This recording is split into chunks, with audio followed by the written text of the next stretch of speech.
Hey everybody, Shannon here. We had the opportunity not long ago to visit with Ellis McCreadie. Ellis is interesting in that he spent time both on the West Coast and the East Coast, lived for a long time in Brooklyn, New York. One of the things that was really fun about visiting with Ellis was he sees such similarity between Everett, Washington and Brooklyn, New York. 20 years ago or so, Brooklyn was not as desirable a place to live as it is today. And he's saying that Everett is right on the cusp, maybe even has begun its transformation. And that is super exciting if you live in this part of the world. So Ellis is incredibly interesting. Not only is he a real estate professional, but traveled quite a little bit. He's also a model, and we really hope you enjoy this visit with him.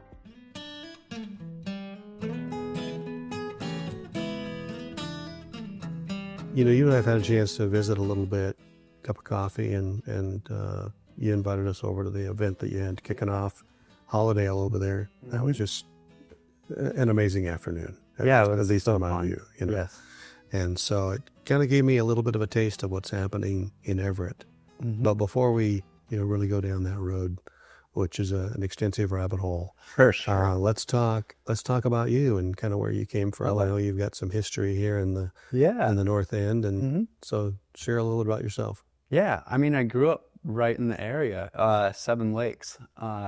So I spent a little bit of time in the Yakima Valley as a child, but when I started school, I moved over to this area. Yeah. And had family in Everett, grandparents, aunts, uncles, cousins, all of that. Sure.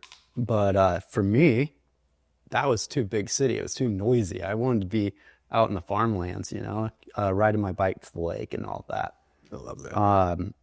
Grew up playing every sport possible, riding dirt bikes and four-wheelers and horses, anything. Literally, I remember riding pigs when I was That's in the best kindergarten. childhood. It's the best childhood right there. It was amazing. Right. But after high school, I moved to New York and was doing fashion modeling, and I still do it. But there became a point where I never got tired of New York. I was like, I'm never going to leave. But the goal was always to move back home to be closer to my family. Sure. And to then raise and have my own. Sure. So a few years back, that opportunity was just like, okay, I think it's time. Yeah. And all of my travels that I've done, the Pacific Northwest is so beautiful that I was like, it has to be here. Yeah. So when I moved home, I was actually up by Kayak Point, Sure. and I didn't want to be in the city. Yeah. And ended up buying in Everett with my now wife and son, and just couldn't be happier. You've kind of coined a phrase, the Brooklyn of Seattle. Yeah. And that struck me for two reasons. One, that's an interesting phrase all by itself. But number two, I have a daughter that lives in Brooklyn. Yes. She lives there now. And so, tell me about that. Yeah. So my whole thing was when I moved to New York, I was in Manhattan for a long time. Yeah. And a lot of people that you knew, they'd invite you to Brooklyn, but it wasn't that Brooklyn wasn't cool, but everything happened in the city, especially if you lived there. Right. And so people were like, why would I go to Brooklyn? I live in Manhattan. Yeah. It was kind of one of those things. Sure. Well, they started building up Brooklyn and lots of developments. And I moved out to Brooklyn in 2010. Yep. And I was first in Williamsburg, which, I mean, if you go there now, it's unrecognizable from 2010. Yes. But if you look even earlier on, like when Sex and the City was filming out there and stuff, I mean, it's drastic what the changes have done. Wow. And what I noticed, granted at this point I'm living in Brooklyn, I noticed a lot of people from the city going out to Brooklyn on the weekends. Sure. And I'm like, this is not the norm. and so it was really neat. And then Bushwick, same thing. And you see all the artists popping up and going there. Yeah. And then pretty soon you see them opening the shops and whatever version of their art or their shop might be.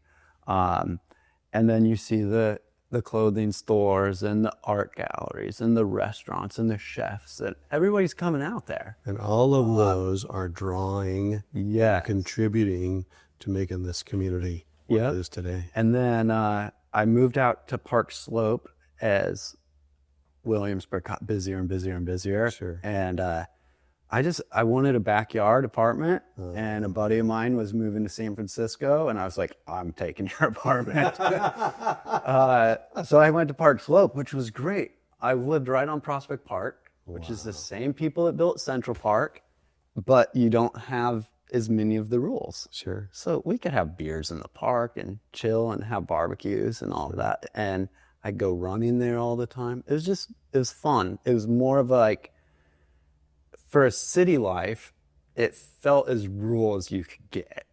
And so I just really enjoyed it. Well, then when Barclays and the Nets moved there and they started developing downtown Brooklyn, I mean, for years there were abandoned buildings and just like businesses that you didn't want to visit. And just kind of like, what's going on? Like this is surrounded by like great areas, and can we just put something here? Like what is going on? But yeah, then Barclays came in, and with Barclays, just, oh my gosh, everything starts popping in there. So when I moved out here to Everett, I grew up here. I knew how it was. I knew the people. I know the people of Snohomish County. I grew up here. I'm noticing that same investment, that same change happening. And so it wasn't the fact that I live in Everett where I'm like, oh, Everett's the new Brooklyn. It's not that. It's because of the development that's coming along. I see it. I see it happening. I know what's coming. I know what's happening. And then I'll go check the data points with being in real estate. And I'm like, yeah, what I'm seeing checks out. And so that's what happened when as soon as I moved to Everett, I was like, oh, okay. I wanted to do real estate since I was a kid. I've been reading all the real estate things since I was probably 10 years old. Yeah. And I literally quit my job and got my license and called Sotheby's, and I'm like, hey, I want to work with you guys. You need to come to Everett. This place is a gold mine. Right. Like, we need to develop it. And I have a good vision for what we can do as well, because I've traveled extensively, not just in the US, but abroad. And it's like, let's get this going. Let's continue what's happening. You bet. So that's exciting. So let's explore that a little bit, if you don't mind. I mean, you haven't always been a real estate professional, right? Mm-hmm. Yeah. You've got a history prior to that, modeling, obviously. Okay. So talk a little bit about the genesis of Ellis becoming a real estate professional. Yeah. So my family is in new construction. They own a plumbing company. Got it. And so, I mean, I've just been around it. Sure. And I was on job sites from an early age because I wanted to buy Jordans. So, got to work for it. I love it. I was on job sites, cleaning job sites. I was mowing people's yards, all of that stuff, you know.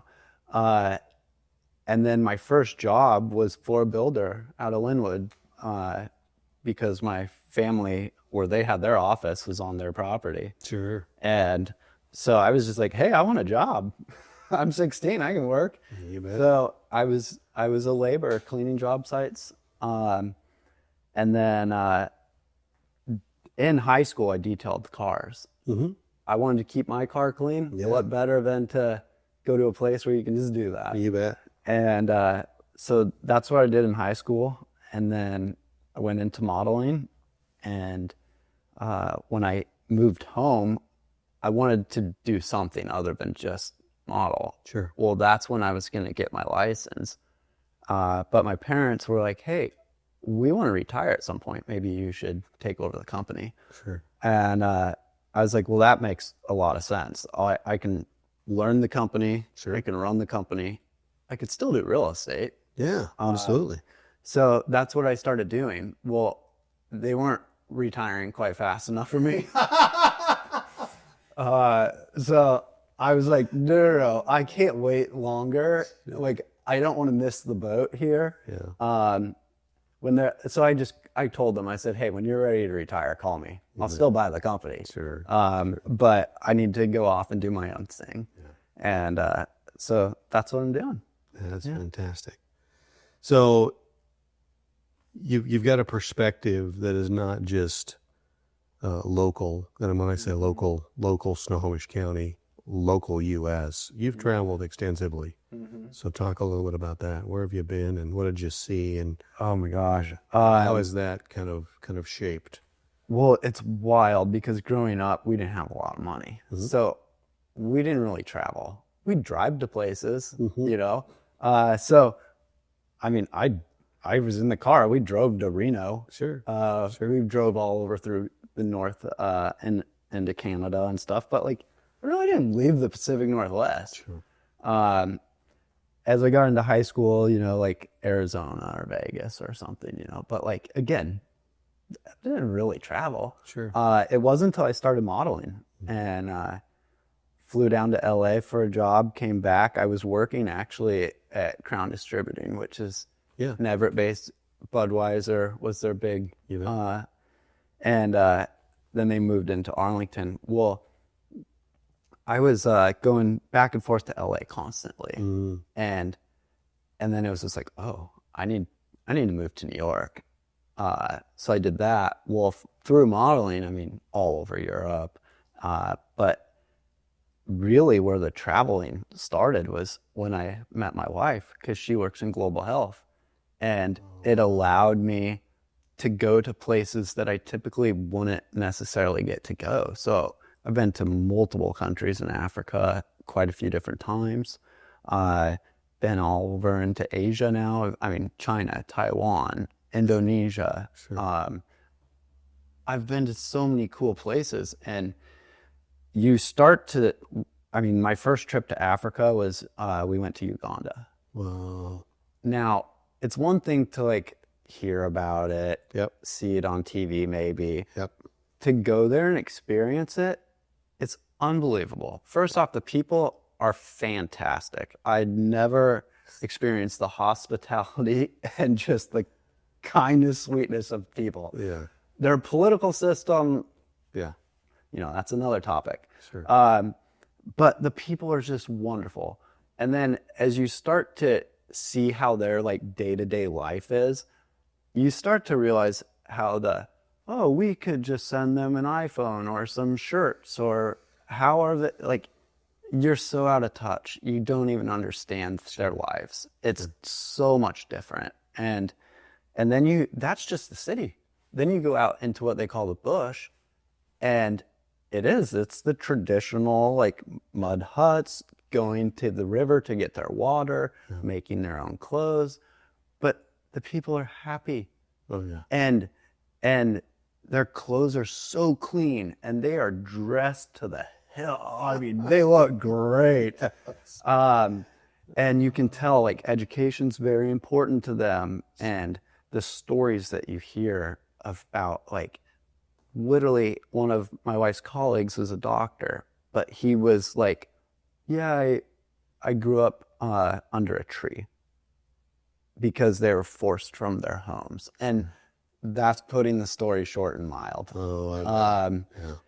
And so to see how things are in different countries and different worlds and all the things like that, it's just eye-opening. Yeah. And so when you can relate that to your own world and what's going on in your day-to-day life, I mean, it really does change who you are.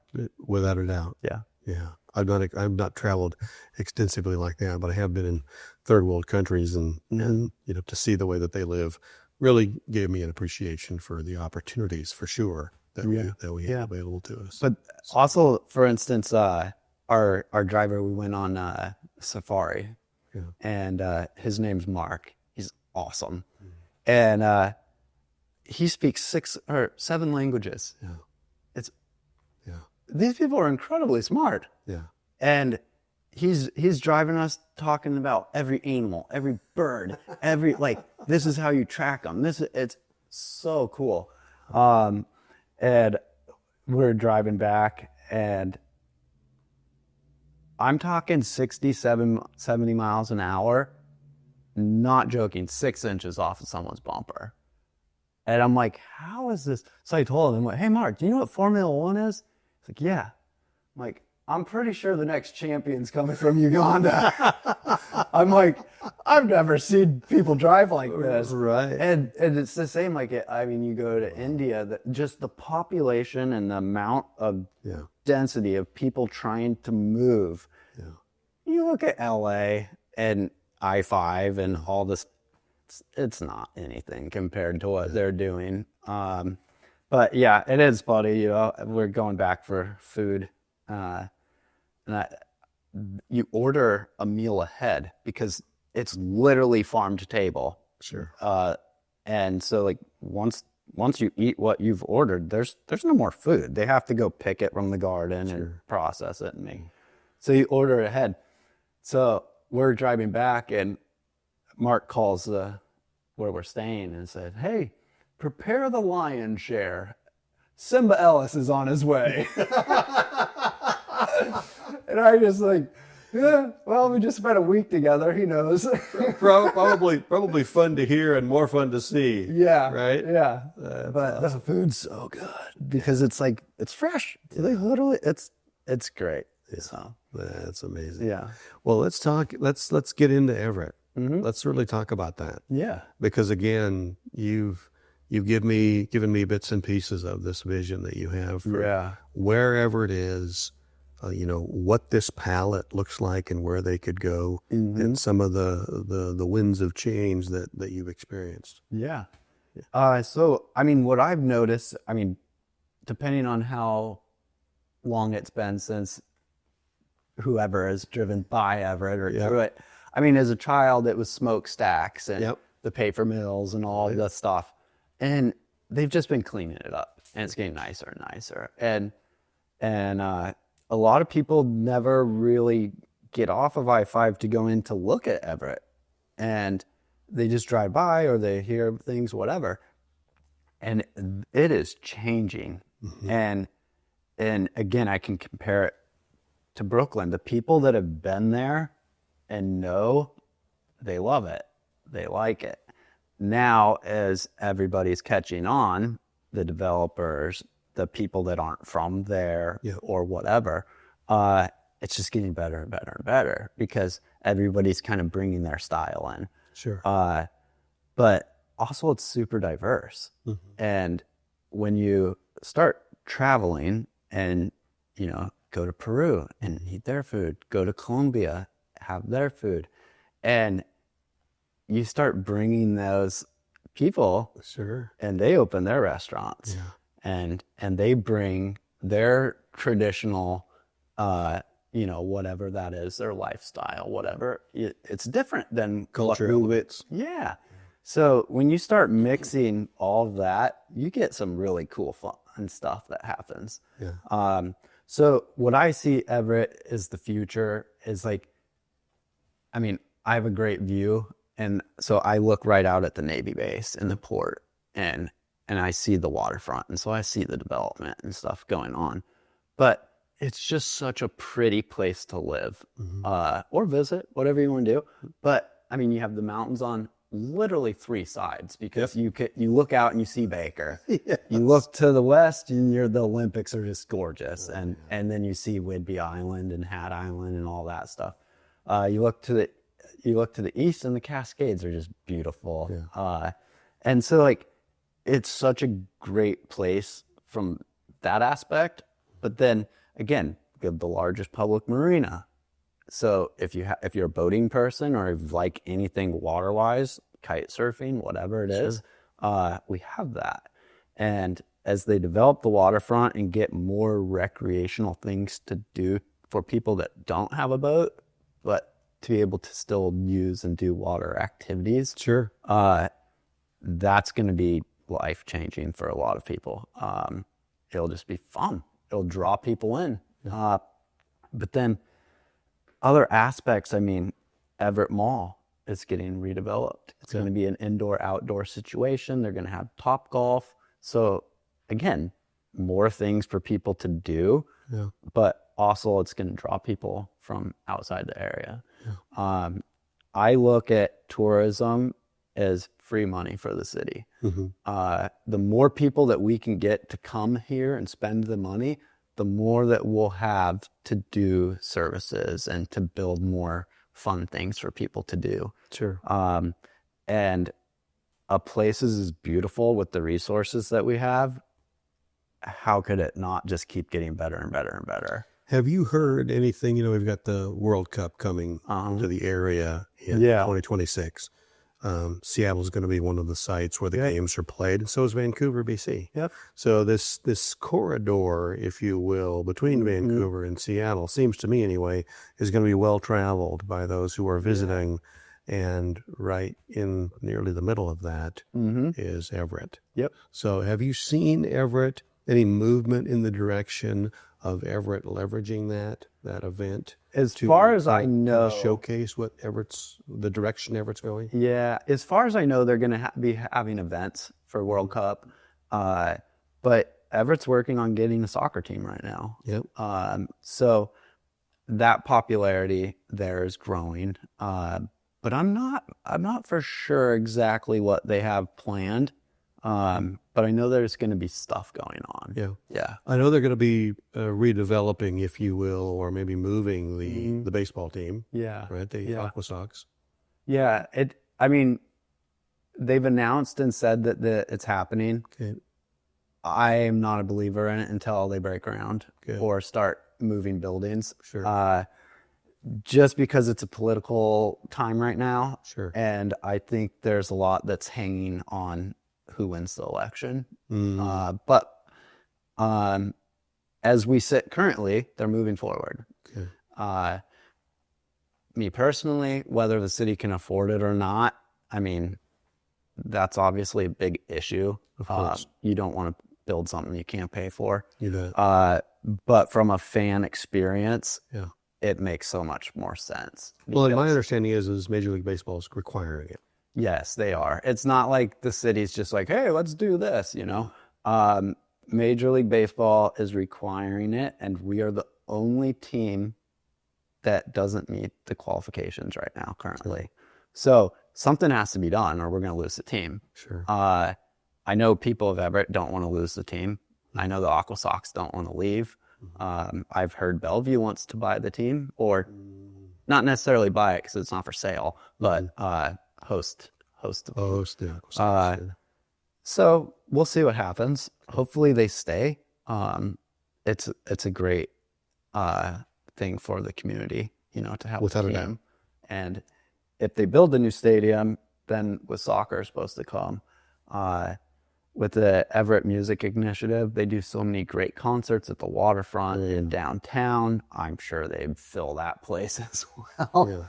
So, I mean, there could be a lot of uses for it. I think that the people that are against it, they want to see numbers and where's the money coming from. Of course. But the people that are for it, you know, they see what it can do for the downtown, and especially like Hewitt and the train station and all of that. I think that there's a future that's people aren't quite grasping what will happen. You know. Yeah, and then, you know, we were talking earlier about vision, right? That vision creation and making that vision available to people so they can kind of see the direction that the city's going in this particular case. Super important. Totally. Who do you think's really kind of leading that? Anyone? I don't know. I mean, there's a lot of names. I'm not going to touch that one. Well, let's continue talking about your vision then, because I think that one's really exciting. As you bring, you know, you were mentioning food, cultural experiences. As you bring that, now we've got some movement in the direction of, addressing the shortage of housing. Right. Some really creative, exciting housing opportunities that are coming that direction as a result of I forget the initiative now, but House Bill 11. House Bill 1110, yeah. But you've got housing, you've got some cultural things. Mm-hmm. We need some more energy. Yeah. Where's that going to come from? I mean, I really do think that as we keep building and building, if you look at the comprehensive plan, it's something like 76,000 jobs are supposed to be coming to the area. Sure. 65,000 more people, 38,000 units. So they're already projecting all of this and ready and building for it. Okay. So I think targeting the kinds of businesses that our community wants to see and incentivizing them There we go. to open. There we go. And I have a whole business plan about how to attract those people and how to bring them in. And Great. And I mean, half of them are probably already here. They just need the resources to do what they'd like to do. You bet. So See how they can be incorporated into this overall vision. exactly. Yeah. So the business plan that I have is basically like, I mean, I'm not going to give you the whole thing, Of course. if you are in Everett or if you're in the Everett area and you want to open a business, call me. Yeah. I'll help you out. Sure. And I just think that, I mean, the way I look at it is if you invest into the area that you live, not just betters your own life, but the communities as well. You bet. And that increases your property value. So why would you not want to do that? I mean, makes sense to me. It's short-sighted to not want to do that. Yeah. Right? Yeah. Yeah. And that in itself creates some more energy, more optimism. Exactly. And the convenience that we are to Seattle, I mean, to have all of that, what they offer, Yep. and to be a 30-minute drive and be in a whole nother city. It's not a suburb. It's not a town. That's exactly right. It is a city. So we have an airport. We have a Yes. resort downtown. Like, Yeah. it's as soon as light rail comes in, I mean, we already have the Sounder train. Yeah. So if you want to commute to Seattle by train, you already can. Sure. But light rail is just going to open it up. And when that hits, it'll be phenomenal for really anyone in the area. Like even people in Lake Stevens and Marysville that want to just like cross over and jump on that to go to a Seahawks game or to go to work, whatever it is. Yeah. Well, it needless to say, it's exciting to see what's happening in Everett. I get more excited about it when you and I talk about what's possible and what you see is coming. I just think it's a wonderful community. I'm a baseball fan, so I'd certainly like to see the Aqua Sox stay and thrive. And so would my son. Oh my gosh. He's on so many baseball teams, I can't keep him track. Oh, that's awesome. I mean, literally, some days it's 5 days a week. Sure. This week it's 7 days a week. Wow. So he's playing a lot of baseball. And when he's not at the ball field, he's having me throwing pitches or we're playing catch, ground balls, flies, whatever it is. Well, that's a good sign. That's how Cal Raleigh started out. So Yeah. who knows, right? Yeah. Totally. And we have Scuttlebutt, his new beer sponsorship. Yes. That's awesome. That's awesome. Yeah. Well, Ellis, thank you. Totally. We want to talk about and feature and interview people that make living here in this area great, and you're certainly a contributor to that, and just appreciate the time this morning. Thank you. Thanks, man.